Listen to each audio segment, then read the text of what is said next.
Palgar. Estamos en el Expreso Trujillo Alto. Nuestro pastor que lo lleva, Samuel González Cotay.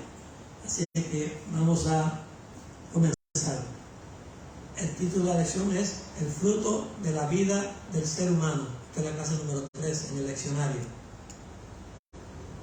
El significado bíblico de fruto deriva del término hebreo peri, que generalmente es traducido al castellano como producto, ya sea del suelo o del trabajo. Se puede interpretar como la cosecha resultante de los árboles o sembríos plantados y cosechados, tales como vegetales, granos y frutas. No obstante, se interpreta también de forma tal como resultado de un esfuerzo para alcanzar determinado objetivo, o sea, fruto. Mira lo que dice el Señor hablando en Lucas 6:43. No es buen árbol el que da malos frutos, ni árbol malo el que da buen fruto, porque cada árbol se conoce por su fruto, pues no se cosechan higos de los espinos, ni de las zarzas se vendimian uvas.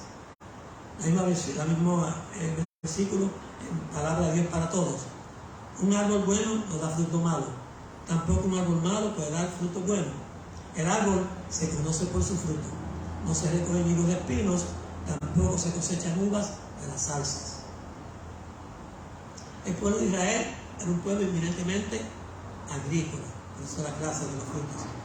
Se afirma que más de una tercera parte de lo que el Señor habló, enseñó y dijo, lo hizo en forma de parábola, que básicamente una parábola es contar una historia terrenal, pero que tiene una enseñanza relacionada con algo espiritual o celestial. Eso mismo Dios, si no conocen lo terrenal, ¿cómo van a saber lo celestial? Así que una parábola era algo más que una simple historia. Tenía una enseñanza, que era lo que el Señor siempre hacía. La afirmación fundamental dice en Proverbios 14:12: hay camino que al hombre le parece derecho, pero su fin es camino de muerte. Mire, es posible que el camino que a muchos les parece correcto es porque les ofrece muchas opciones con muy pocos sacrificios. Tenemos de ejemplo a jóvenes y algunos alcaldes. Sin embargo, cuando ese camino que muchos deciden tomar, porque aparentemente es más fácil de escoger, deberían de preguntarse por qué prefieren escoger ese mal camino. ¿Por qué prefieren escoger un camino que a la larga todo lo que va a traer son dificultades y problemas? ¿Por qué?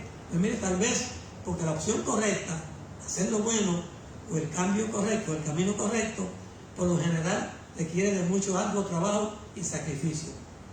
No se deje seducir por atajos que parecen ser correctos, fáciles y lucrativos, pero que terminan en muerte o en la cárcel.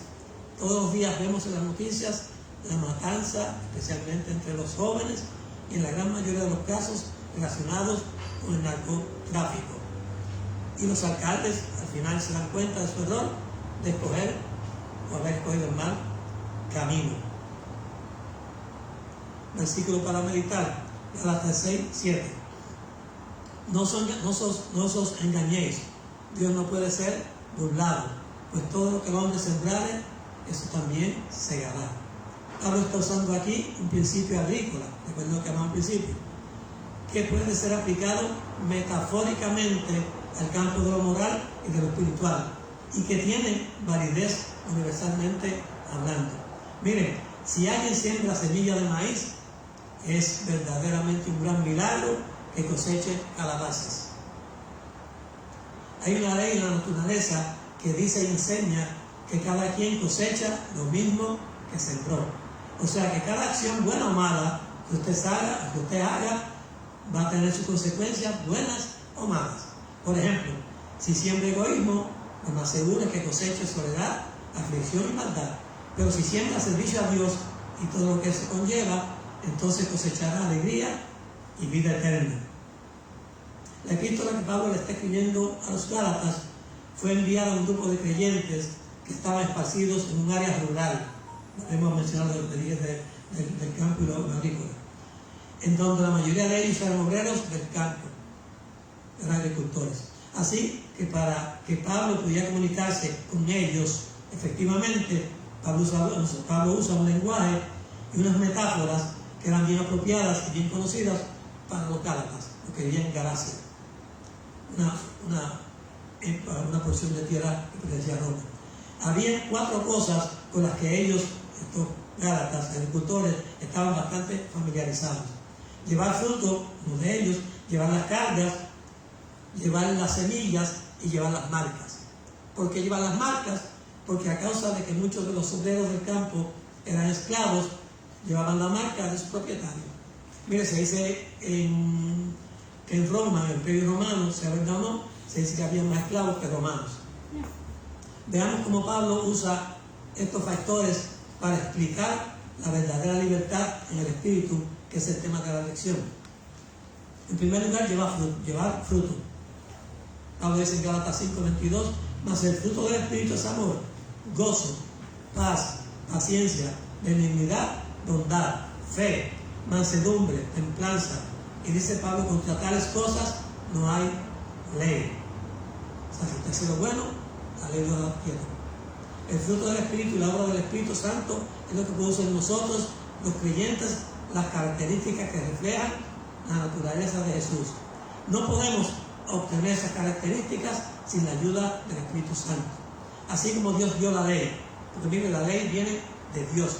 Por eso puede ser que dice que la ley es santa y es buena, porque la hizo Dios, es un Dios santo. Lo que pasa es que la ley se hizo mala porque los mismos judíos, la misma gente que desde aquella época la dañaron. También, así como Dios dio la ley, también nos envió el Espíritu Santo. Así que una vida llena del Espíritu Santo siempre estará en perfecta armonía con la intención de la ley de Dios. Siempre va a cumplir con esa ley. Una persona que cumple la ley de Dios es mucho mejor que una que cumple con los rituales, pero que tiene poco amor en el corazón, porque se llevan por la ley, los judíos legalizantes. En segundo lugar, llevar cargas. Gálatas 6:2, también sea los Gálatas. Sobrellevar los unos las cargas de los otros y cumplir así la ley de Cristo. Cargas se refiere a problemas o dificultades que a las personas se les hace bien difícil de resolver por sus propios medios. Llevar las marcas. Pablo dice en Gálatas 6:17, de aquí en adelante nadie me causa molestias, nadie me sea molesto, porque yo traigo en mi cuerpo las marcas o el sello del Señor Jesús. Mira, había 5 clases de personas en esa época que llevaban marcas, así Pablo lo usa. Los esclavos, ya lo mencionamos, era una señal de propiedad grave. Los soldados como señal de lealtad. Los devotos como señal de consagración. Los criminales como señal de reconocimiento. Y los desechados como señal de vituperio. Las marcas del Señor Jesús en el cuerpo de Pablo incluían todas esas en una sola. Ya las tenía todas. Gálatas 5:13, porque vosotros, hermanos, a libertad fuisteis llamados, solamente que no uséis la libertad como ocasión para la carne, sino servíos por amor los unos a los otros. Pablo está haciendo una distinción entre el libertinaje y la libertad. Son cosas muy distintas. El libertinaje, que es el abuso de la libertad para pecar, no es libertad. Por el contrario, el libertinaje realmente es la esclavitud del pecado, esclavo del pecado. Pero si os mordéis y os coméis unos a otros, Gálatas 5:15, pero si os mordéis y os coméis unos a otros, mirad que también os consumáis unos a otros. En Romanos 7, al igual que en Gálatas 5, Pablo hace una relación entre los mandamientos de Dios y la corrupción de la carne, lo carnal. Y lo hace señalando lo siguiente. Miren cómo dice Pablo, ¿no? Romanos 7:7. La ley en sí es buena, eso ya lo dijimos. El problema se da cuando el pecado usa la ley para hacer que la persona se sienta culpable, despertando en ella toda clase de deseos que son malos y o prohibidos. La ley está todo el tiempo condenando a esta gente, por lo tanto no puede salvar. Entonces Pablo dice, por la obra de la ley nadie puede ser salvo, porque alguien que lo está todo el tiempo condenando no lo puede salvar, no da remedio. Miren lo que dice Pablo con respecto a la ley, Romanos 7:9. Y yo, sin la ley, vivía en un tiempo, pero venido el mandamiento, el pecado revivió y yo morí. Miren lo que dice el versículo 10. Y hallé que el mismo mandamiento que era para vida, a mí me resultó para muerte. Ustedes saben todo lo que hizo Pablo en contra de los cristianos por la creencia que tenía, por la fe que tenía en esa ley. 5:17. Porque el deseo de la carne es contra el espíritu, y el del espíritu es contra la carne. Y estos se oponen entre sí, para que no hagáis lo que quisierais. Él mismo decía, lo que no quiero hacer, eso hago. Y enseguida Pablo hace una relación entre Gálatas 5:17, que son las obras de la carne. Y que las obras de la carne los llevaban a hacer uso indebido de la ley.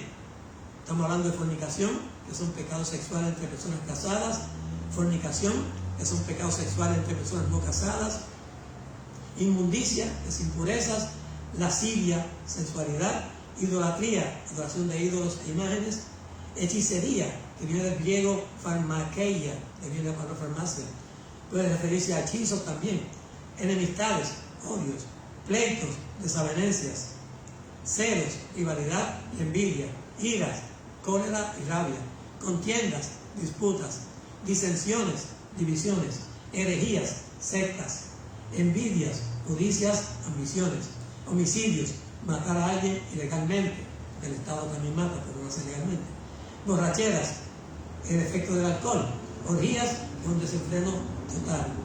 Hay un gran contraste entre obras y frutos, repito, hay un gran contraste entre obras y frutos. El fruto sale de la vida, y en el caso del creyente es el resultado de una vida en el Espíritu. Gálatas 5:25, lo voy a estar leyendo más adelante. Cuando hablamos de obras, por lo regular pensamos en trabajo, esfuerzo, agotamiento y fatiga. Pero cuando hablamos del fruto, estamos hablando de algo diferente. Creo que dice Juan 15:1, el Señor hablando. Yo soy la vid verdadera y mi Padre es el labrador. Todo pámpano que en mí no lleva fruto lo quitará, y todo el que lleva fruto lo limpiará para que lleve más fruto. Con nuestro fruto glorificamos a Dios. La vieja naturaleza, el viejo hombre, la vieja criatura no puede producir fruto. Solo la nueva criatura en Jesús puede producir fruto. El Nuevo Testamento habla de varias clases de buenos frutos.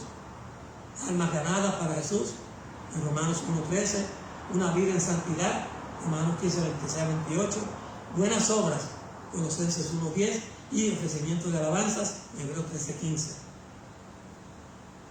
Frutos del Espíritu. Veamos ahora los diferentes aspectos de los frutos que son productos producidos por el Espíritu Santo. Dice Pablo que para ellos no hay ley. Y estos son amor, que es el interés divino por otros. Interés, pero divino, que es esa salvedad. Interés divino por otros. Gozo, que es paz interna. Paz, que es confianza y quietud. Paciencia, persistencia, que no abandona. Benignidad, amabilidad. Bondad, amor en acción. Fe, fidelidad, que se puede confiar en uno. Mansedumbre, fortaleza bajo control.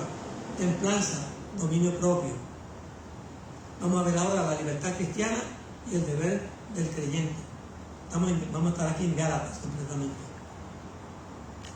Amarás a tu prójimo como a ti mismo. Eso lo dice Gálatas 5, 14 y 15. De aquí en adelante vamos a mencionar más en Gálatas porque siempre la cita está en Gálatas. Ser dirigido por el Espíritu. 5, 18 al 25. Estar crucificado juntamente con Cristo. 5, 24. Mire esto de estar crucificado juntamente con Cristo. Los legalistas jamás hubiesen hecho eso. Porque para los legalistas ellos le daban más importancia a la circuncisión que a la crucifixión. Para los legalistas era más importante la circuncisión, porque era la ley, que la crucifixión. También evitar la vanagloria y la envidia. 5:26, todo esto es Gálatas. Restaurar con mansedumbre y oración al caído. 6:1. Sobrellevar las cargas de los demás. 6:2. Tampoco los legalistas podían hacer esto, porque para los legalistas era al revés. Ellos hacían todo lo contrario, o sea, le añadían cargas a los demás, cargas que ellos no tocaban ni con un dedo. Por eso es que el Señor tanto atacó los líderes religiosos de su época, no porque pecaban, sino porque eran hipócritas. También llevar su propia carga, lo dice 6:5, no menciono porque todo es Gálatas. No cansarse de hacer el bien, 6:9. Probarse a sí mismo, 6:4. Y hacer el bien a todos, está en Gálatas 6:10. Todo eso son citas de Gálatas. Gálatas 6:3. Porque el que se cree ser algo, no siendo nada, así mismo se engaña. Ningún creyente debería de pensar jamás que es totalmente independiente, o que no tiene ninguna necesidad de ayudar a otros o de ayudar a otros, o que está exento del deber de ayudar a otros. El cuerpo de Jesús, o sea, la iglesia, funciona apropiadamente cuando sus miembros trabajan juntos para un bien común. Así que cada uno someta a prueba su propia obra y entonces tendrá motivo de gloriarse solo respecto a sí mismo y no en otro, dice Pablo en los Gálatas. Cuando alguien hace lo mejor que puede hacer, se siente satisfecho de haber dado su máximo esfuerzo y no tiene necesidad de compararse con otros. Gálatas 6:6. El que es enseñado en la palabra, haga partícipe de toda cosa buena a que lo instruye. Pablo está diciendo aquí que los alumnos deben de ayudar también a suplir las necesidades de sus maestros. 1 Corintios 12:13. ¿No sabéis que los que trabajan en las cosas sagradas comen del templo y que los que sirven del altar participan? Así también ordenó el Señor a los que anuncian el Evangelio, que vivan del Evangelio. El propósito de Pablo al escribir esta carta a los Gálatas es bastante obvio, yo lo mencioné al principio. Algunos judaizantes habían estado visitando las iglesias de esta región, enseñando a los cristianos que tenían que obedecer y guardar la ley de Moisés para poder ser salvos. O sea, para esa gente, Cristo perdió en vano, fue a la cruz, perdió su tiempo cuando fue crucificado, porque tenía que ser por la ley según los judaizantes. Esa gente hizo la vida al principio de Pablo. Pero Pablo se dio a la iglesia y ellos se metían. Entonces Pablo tenía que aclarar todo esto usando cartas, que es más difícil. Pablo había predicado y enseñado que Jesús era y es el único medio de salvación. Y la nueva enseñanza de estos judaizantes estaba confundiendo a los creyentes. Así que Pablo escribió esta carta en un intento para aclarar toda esta confusión que tenían estos hermanos de Galacia. La obra de Pablo en Galacia había resultado bastante exitosa. Muchas personas, la gran mayoría, eran gentiles, habían aceptado a Jesús como su Salvador. Pero después que salió de Gálatas o de Galacia, los judaizantes de Jerusalén, que eran un grupo de judíos que se dedicaban a pervertir el Evangelio, habían llegado a Galacia a enseñar a los Gálatas, enseñando a los Gálatas que los gentiles tenían que sujetarse a los mandamientos de la ley si querían ser salvos. Y muchos Gálatas recibieron y aceptaron este mensaje equivocado. Los montones se fueron a aprobar la ley. Yo decía 1 Juan 4:9. En esto se mostró el amor de Dios para con nosotros, en que Dios envió a su Hijo unigénito al mundo para que no muera. Creer en Jesús, aceptarlo como único y exclusivo y suficiente Salvador y como Señor de nuestra existencia, tener en nosotros gozo, paz y un deseo inmenso de contagiar a otros con nuestra experiencia de salvación. La por gracia hemos recibido. Jesús es la máxima revelación de Dios al ser humano. En Jesús se nos revela el inmenso amor de Dios hacia la humanidad. Juan 3:16. Es increíble decir que los suyos no lo recibieron, pero así mismo fue. Lo que dice Juan 1:11. A los suyos vino y los suyos no lo recibieron. Jesús vino a este mundo como judío y como descendiente del rey David. Isaías 53:2 dice: subirá cual renuevo delante de él, y como raíz de tierra seca no hay parecer en él, ni hermosura. Le veremos, mas sin atractivo para que le deseemos. Jesús ocupó el lugar de esa simiente que nace de una raíz de tierra seca. En la apariencia de este siervo sufriente no había ninguna hermosura. Por eso Israel lo consideró como un hombre común y corriente y lo rechazó como el Mesías. Pero Dios que tiene formas de amar que muchas veces son incomprensibles a la razón humana, fue a través de este siervo sufriente y rechazado por su pueblo y condenado al martirio que Dios escogió para salvar la humanidad. Mediante este siervo fue que Dios decidió salvar la humanidad, al que rechazaron. Juan 1:12. Mas a todos los que le recibieron, a los que creen en su nombre, les dio potestad de ser hechos hijos de Dios, los cuales no son engendrados de sangre, ni de voluntad de carne, ni de voluntad de varón, sino de Dios. Todos los que reciben y aceptan a Jesús como su Señor y Salvador, nacen de nuevo. Eso es bien importante, repito. Todos los que reciben y aceptan a Jesús como su Señor y Salvador, nacen de nuevo. ¿Recuerdan a Nicodemo? Espiritualmente hablando. Nacen de nuevo espiritualmente hablando. Y Dios nos da una nueva vida por medio de la fe en Cristo Jesús. Este nuevo nacimiento nos cambia desde adentro hacia afuera, y cambia nuestras actitudes, deseos y motivos. Una persona no pertenece a la familia de Dios por el hecho de nacer en una familia judía o cristiana. Nadie por su propia cuenta puede adquirir el nuevo nacimiento. Solamente Dios lo puede dar. Este nuevo comienzo de la vida está disponible para todos los que creen en Jesús. Pablo dice aquí todas son hechas nuevas, todas las cosas. Romanos 5:19. Porque así como por la desobediencia de un hombre los muchos fueron constituidos pecadores, así también por la obediencia de uno los muchos serán constituidos justos. Miren, el pecado entró en el universo por medio de Satanás. Isaías 14, 12 y 15. Y entró en la tierra por medio de Adán. Romanos 5:12 dice: por tanto, como el pecado entró en el mundo por un hombre, y por el pecado la muerte, así la muerte pasó a todos los hombres por cuanto todos pecaron. Por medio de Adán entró la muerte en el mundo. Por eso parece decir el primer Adán y el segundo Adán. Esto incluye la muerte física y también la muerte espiritual. Recuerden, Dios le dijo, cuando comieron de aquel árbol, morían, pero no murieron. Espiritualmente sí murieron, y físicamente empezaron a morir. Así que mediante la desobediencia de Adán, muchos fueron hechos pecadores y condenados a muerte. Pero Jesús, el segundo Adán, trajo justicia y vida para todos los que le acepten.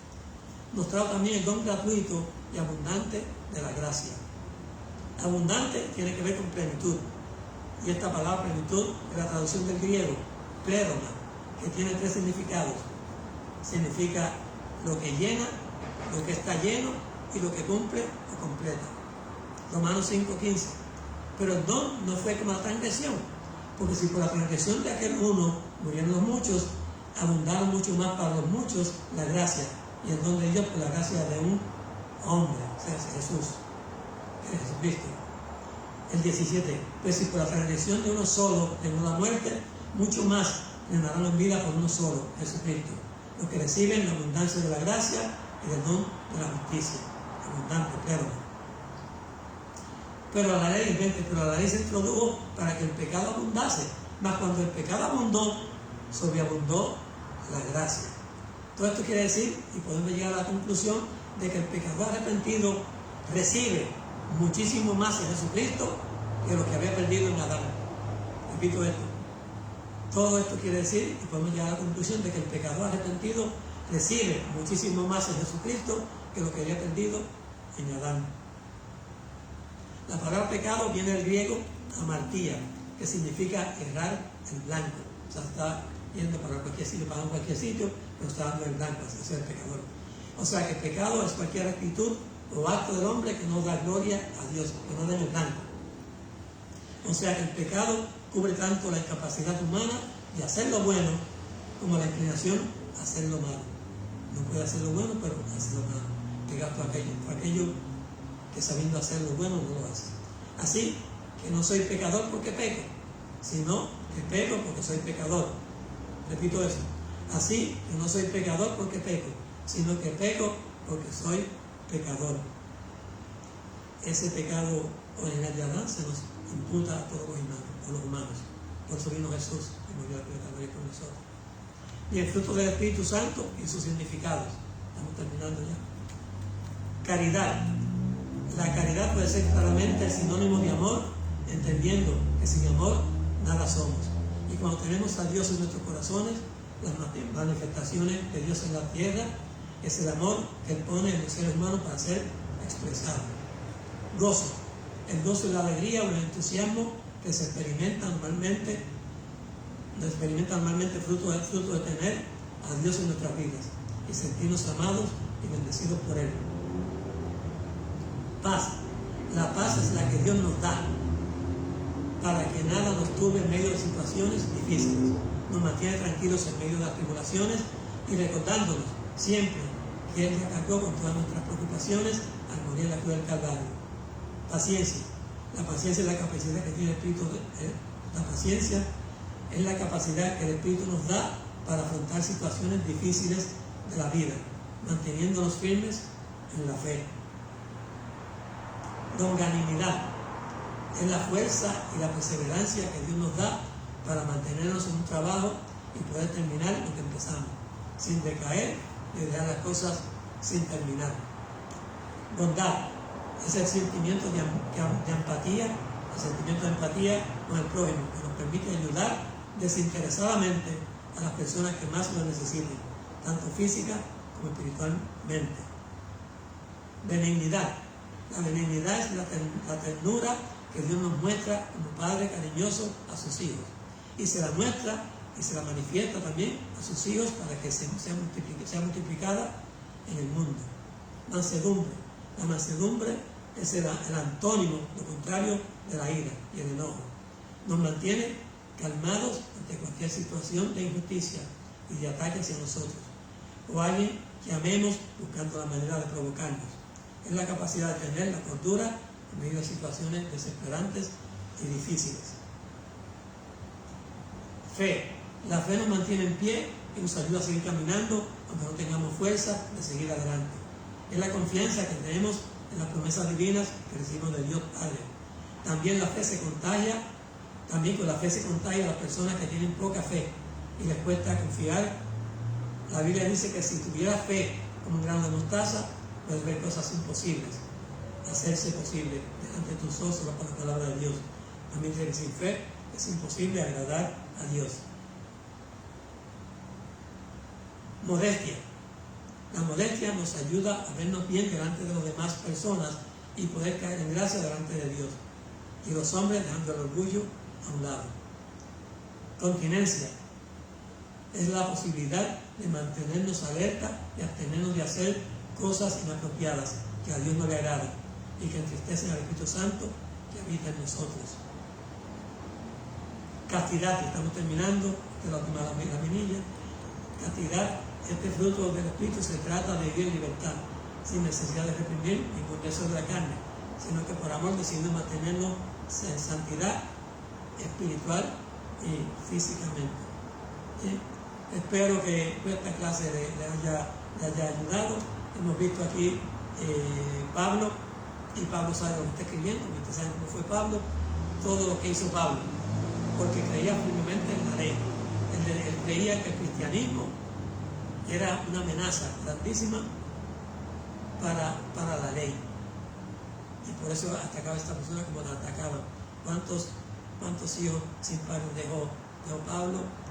Esposas sin marido, hogares huérfanos dejó Pablo, y todo lo hizo como él dice mismo. Él dice que Dios lo perdonó porque él piensa que todo lo que hizo lo hizo pensando que lo hacía en bien, o sea, defendiendo lo que él creía. Recuerden que estudió a los pies de Gamaliel, el rabino más importante de su época. O sea que Pablo fue criado en esa ley. Por lo tanto, también tenemos que compadecernos de gente que a veces no creen en el Evangelio, lo desprecian o lo hablan mal, porque fueron creados en eso mismo. Yo recuerdo yo muchacho en mi pueblo, cuando iban por las casas, había un rótulo a la entrada y decía: somos católicos, no nos hable de religión. Y no es la religión, es Cristo en el corazón de las personas. Y eso es lo que Pablo finalmente se dio cuenta. Por eso Pablo fue como Pablo. Y pienso también que el Señor sabía que iba a ser Pablo. O sea, pienso que el Señor sabía que de la misma forma que Pablo defendía la ley, el judaísmo, así mismo iba a defender el Evangelio. Y así mismo fue. Porque mira, Pablo en Listra lo dejaron por muerto de lo que lo apedrearon. Y en el próximo día volvió a Listra. No le importaba eso. Recibió un montón de azotes, recibió todo. Y mire, el Nuevo Testamento tiene, de los 27 libros, tiene 12 que son de Pablo, casi la mitad. Y si le añadimos un 13, que es el libro de los Hebreos, que muchos dicen que es de Pablo, entonces hizo más de la mitad. Así es que lo dejamos esta noche con estos pensamientos. Esperamos que lo hayan ayudado en la Biblia, que hayan aprendido. Así es que hacemos oración. Buen Dios y Padre Celestial, Gracias te damos, Señor. Gracias te damos por tu palabra, Señor, que es clara, Señor, que lumbrera nuestro camino, Señor amado, que nos enseña, Señor, que es nuestro mapa al cielo, Señor amado. Gracias por esa palabra que tú nos dejaste, Señor amado, que tenemos la libertad de leerla, de estudiarla, Señor. Te pedimos que tú, como el maestro de los maestros, hayas sido que nos hayas enseñado, Señor, que hayas podido hablar a través de mí, Señor, y que alguna alma pueda haber sido instruida, Señor, conocer más de tu palabra, Señor, y que le ha sido de provecho, Señor. Nos acordaremos de darte a ti siempre la honra y la gloria, porque tú único la mereces. En el nombre de Jesús hemos orado con acción de gracias. Amén. Bueno, por fin nuestro pastor. Gloria a Dios. Saludamos a cada hermano, gloria al nombre del Señor. Le damos las gracias al Señor por esta oportunidad de poder compartir la palabra. Amén. Esta palabra que usted puede entender muy bien, porque Pablo estaba hablando de frutos. Amén. Y usted en algún momento ha podido tener en sus manos, ha podido disfrutar, consumir algún fruto, ha podido ver el desarrollo de algún fruto en algún árbol. Es decir, que usted sabe lo que estamos hablando cuando hablamos de fruto. Igualmente, amén, la Biblia dice que hay obras que son de la carne que usted puede identificar no solamente en otras personas, sino también cada uno en nuestra vida, nuestro estilo de vida. Sabemos si estamos produciendo frutos o estamos haciendo obras de la carne. Quiere el Señor que Dios nos ayude en todas estas cosas. Así que les invitamos para que nos acompañen en la iglesia de Park Gardens. Estamos ubicados en la Marginal 181, frente al centro comercial de Park Gardens en Río Piedras, Puerto Rico. Nos reunimos de manera presencial los miércoles a las 9:30 de la mañana con el altar de oración, un periodo de oración. Luego los jueves nos reunimos a partir de las 7 de la noche con la lección bíblica, y los domingos a las 10 de la mañana con el culto de adoración a Dios. Los domingos la iglesia está abierta desde las 9 de la mañana para, si usted sí quiere llegar a orar, estaremos, ¿verdad?, con las facilidades disponibles para aquellos que tengan la oportunidad, vengan a orar, y luego a las 10 comenzamos nuestro culto de adoración. Nos puede seguir a través de las redes sociales, nos puede buscar en la plataforma de Facebook y en YouTube como Iglesia Park Gardens. La dirección electrónica iglesiaparkgardens.org. Para todos ustedes, amados hermanos, saludos y muchas bendiciones. Dios les bendiga.